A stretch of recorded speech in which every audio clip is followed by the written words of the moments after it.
seus sofrimentos, sua glória. O que interessa é Jesus. O apóstolo Paulo diz que tudo mais para ele era refúgio, era lixo, ante o conhecimento de Jesus Cristo, ser conformado à imagem do Filho de Deus. É isso que cada um de nós precisa. Isso é discipulado, é a gente cada vez mais se parecer com Jesus, ser como Jesus, andar como Jesus andou, viver como Jesus, respirar como Jesus, pensar como Jesus, falar como Jesus. O meu orgulho me tirou do jardim, que a humildade colocou jardim em mim. Se eu vendesse tudo que tenho em troca do amor, eu pagaria.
oração que nós queremos convidar nosso amado Bispo Paulo Lockman para estar ministrando sobre nós, sobre nossa vida. Pode aplaudir mais forte ao Senhor, para a vida do nosso Bispo. Glória a Deus.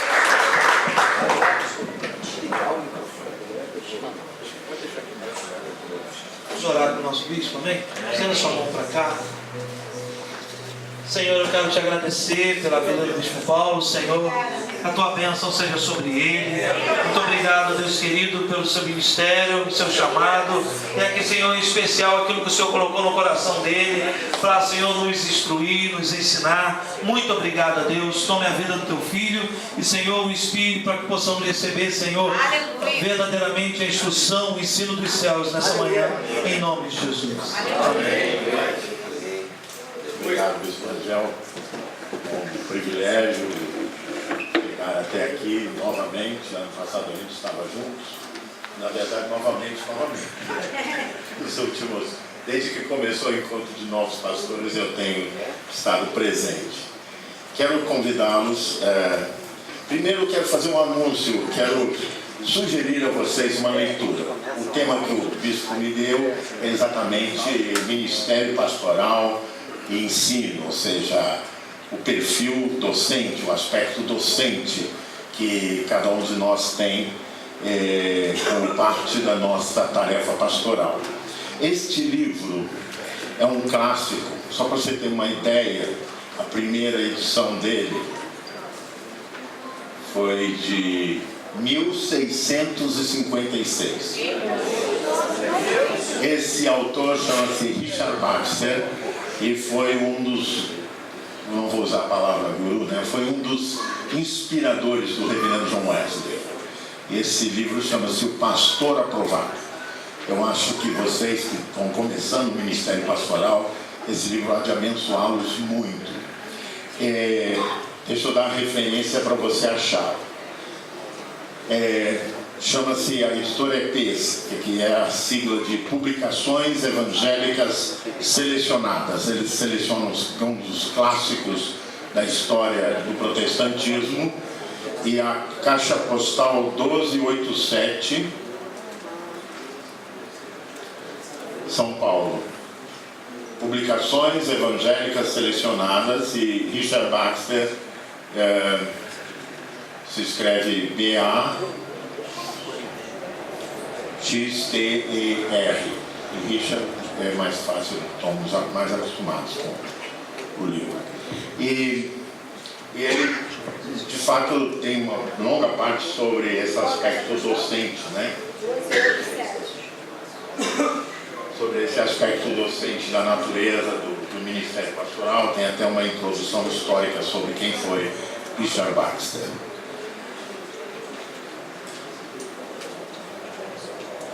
Nosso ministério é carregado de múltiplas atividades, né? Não sei se você já pesquisou nos cânones, são mais de 70 atribuições que o pastor e a pastora têm na igreja local. E eu diria que se você não desenvolver com intensidade seu perfil, seu carisma docente, né, você pode morrer na praia, porque essas múltiplas tarefas que você tem não é para você fazer só, é para você fazer com os discípulos. Aleluia. E aí então é decisivo que você tenha nesse processo discipulado a capacidade de, através do ensino que você faz no cotidiano, na sua célula,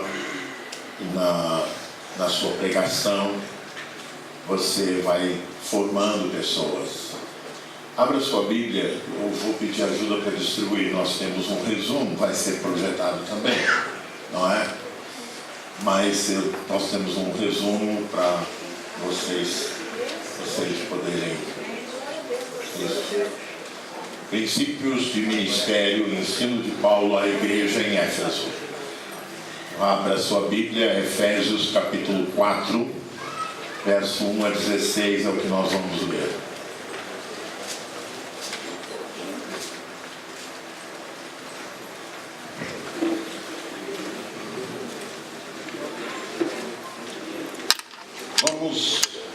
Isso é uma prática antiga da igreja, exatamente, que é uma prática docente, para fixar bem lições. Vamos ficar em pé e nós vamos ler responsivamente.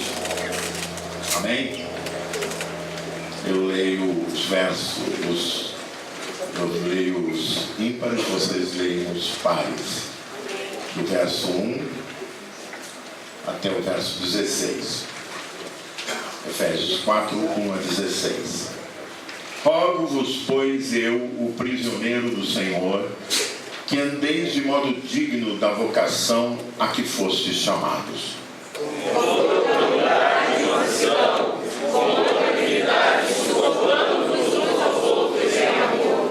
Esforçando-vos diligentemente por preservar a unidade do Espírito no vínculo da paz.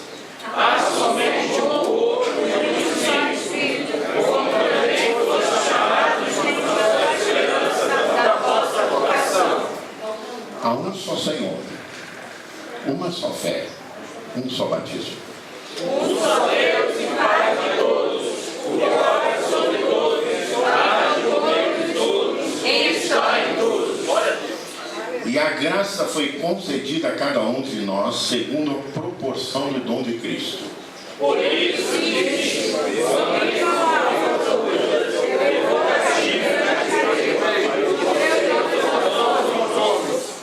ora, que quer dizer subiu, senão que também havia descido até as regiões inferiores da terra?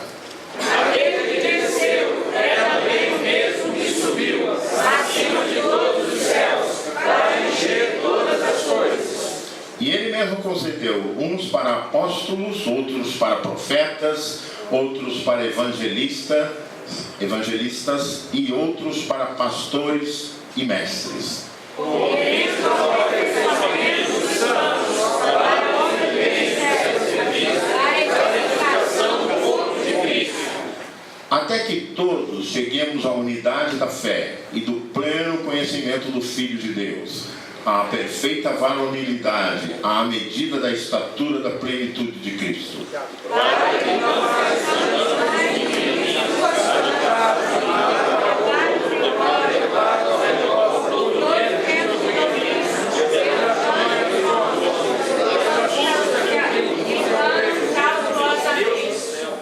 Mas, seguindo a verdade em amor, cresçamos em tudo, naquele que é o cabeça, Cristo.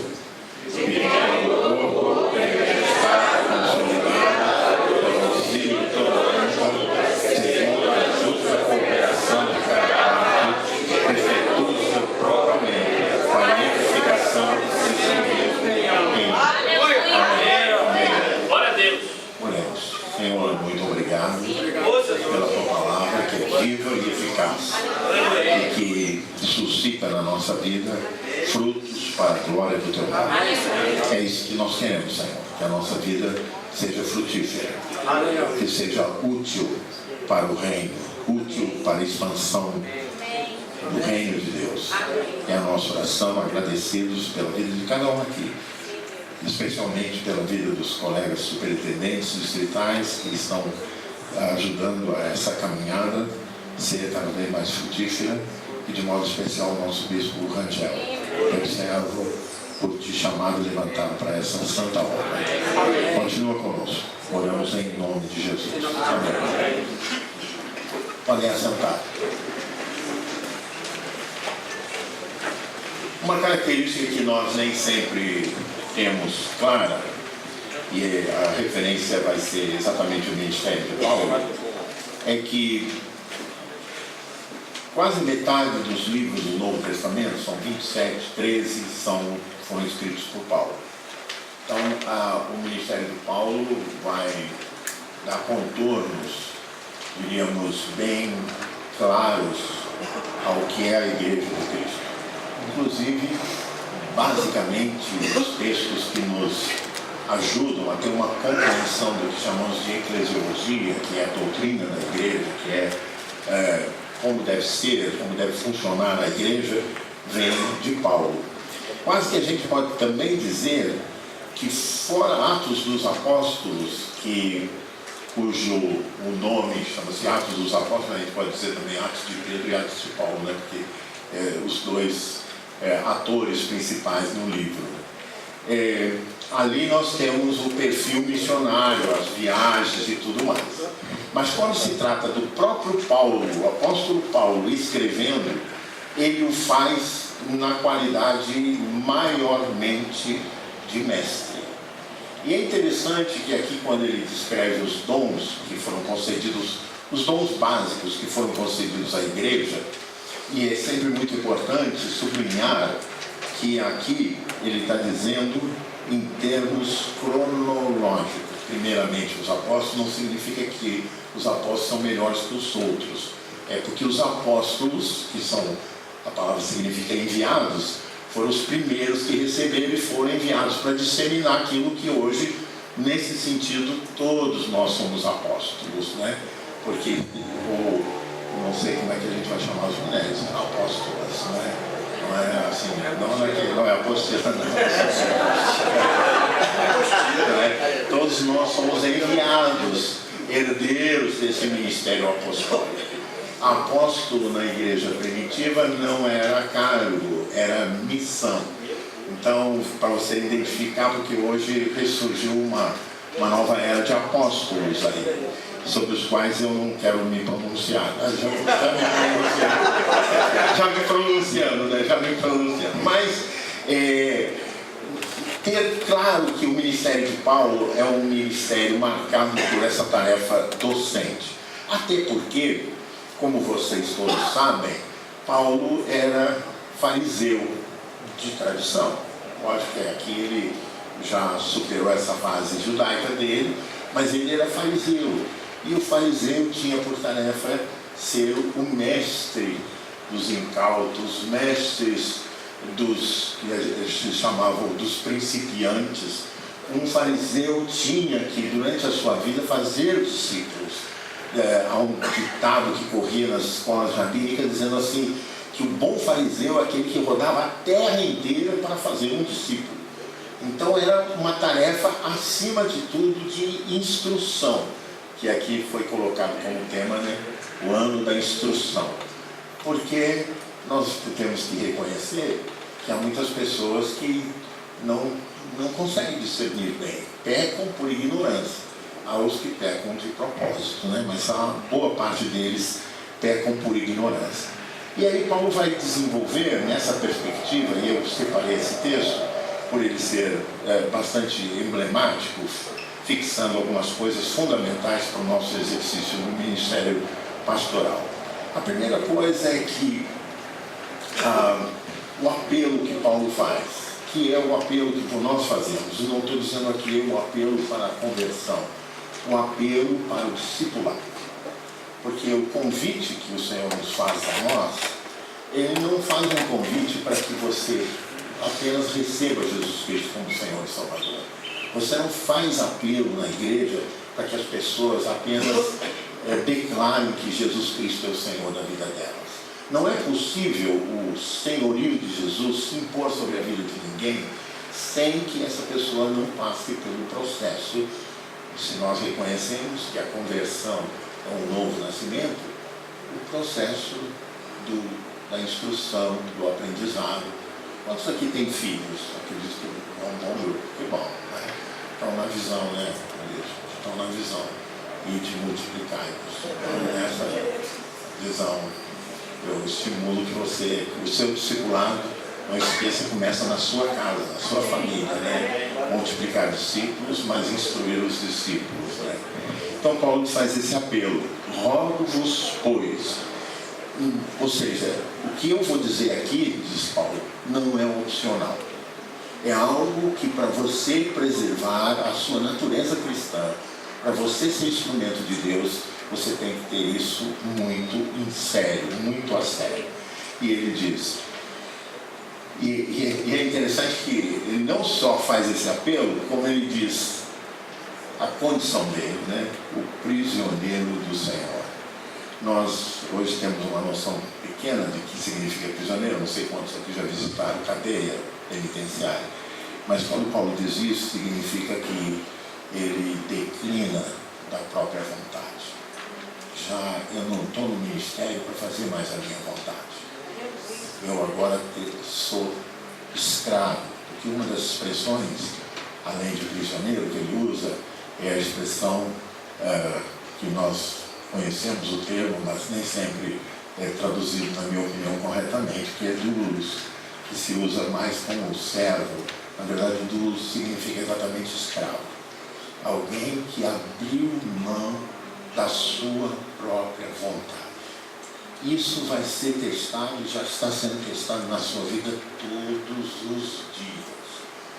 Eu costumo dizer que existe um valor da sociedade de consumo, da sociedade capitalista, que se chama privacidade. É até um direito constitucional. Eu não sou advogado, mas está lá na Constituição. E as pessoas ficam assustadas quando descobrem que alguém vazou alguma informação sobre. E agora, toda hora vaza alguma coisa nas redes sociais. Pastor e pastora não pode reivindicar direito à privacidade. Você até tem direito à privacidade, mas sua vida é pública. Não esqueça disso. Sua vida é pública e a expectativa das pessoas é que você esteja sempre disponível para elas. Muitas vezes isso não vai ser possível, porque você, em estar disponível para Deus, você está em serviço a outros. E nem sempre as pessoas entendem que ela não é a prioridade. Que até nós queremos isso, nós queremos ser a prioridade. Queremos ser prioridade das pessoas que estão em torno a nós, queremos ser a prioridade dos nossos amigos quando você solicita, mas a sua decisão de servir o Senhor significa que você abriu mão de muitos direitos pessoais que todo cidadão tem. Mas, para tornar-se termos paulinos, já não sou eu quem vive, mas Cristo vive. E aqui este viver que agora vivo na carne, vivo pela fé, aquele que me amou e a si mesmo se entregou por mim. Toda vez que estiver difícil, toda vez que a pressão aumenta, repita para você mesmo esse versículo, que ele vai te ajudar a entender que a escolha que você fez determinou fortes compromissos, né? Esse é o chamado, essa é a vocação. Você disse sim, e agora você está incumbido de cuidar disso e cuidar do seu chamado. Como é que a gente cuida do nosso chamado?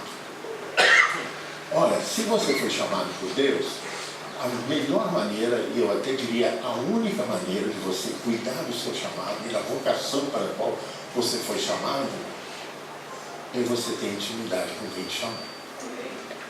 Não é? Você não vai exercer esse chamado sem o seu coração estar no altar de Deus e você ter essa comunhão de Deus, ouvir Deus falar contigo. Ouvir Deus, ter um ouvido aberto para ouvir Deus. E mais, quanto mais intimidade, você vai ver Deus falar com você, abrir seus olhos, dar visões a você. Eu considero Isaías um dos privilegiados, porque na tradição judaica do Antigo Testamento dizia-se que quem via o Senhor morria. E vocês estão lembrados, capítulo 6, Isaías diz: eu vi o Senhor.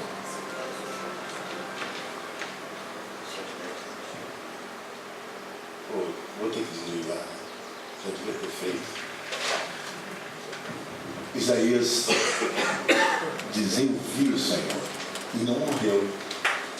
Ou seja, eu vi o Senhor e o Senhor falou comigo e o anjo do Senhor tocou meus lábios e confirmou a minha vocação. Então Deus há de abrir os seus olhos, não apenas os seus ouvidos, para que você veja as manifestações do poder de Deus. Você não é uma profissão comum. Não é uma profissão comum. O médico cuida do corpo da pessoa, trata dela, mas mais cedo ou mais tarde aquele corpo vai se deteriorar. Engenheiro constrói uma ponte. Lá em Santa Catarina tem a primeira ponte que fizeram ligando a ilha ao continente e acaba de ser condenado. Só passa a pessoa a pé, não pode passar mais carro. A ponte é Ercílio Luz. depois de quase 100 anos, se deteriorou. Então, tudo que o homem faz, com o tempo se deteriora, não é? Mas agora, quando você faz em nome de Deus, você decide e você trabalha a natureza espiritual e eterna da alma humana. Você influencia sobre a eternidade das pessoas. Você tem clareza de quão sério se trata isso?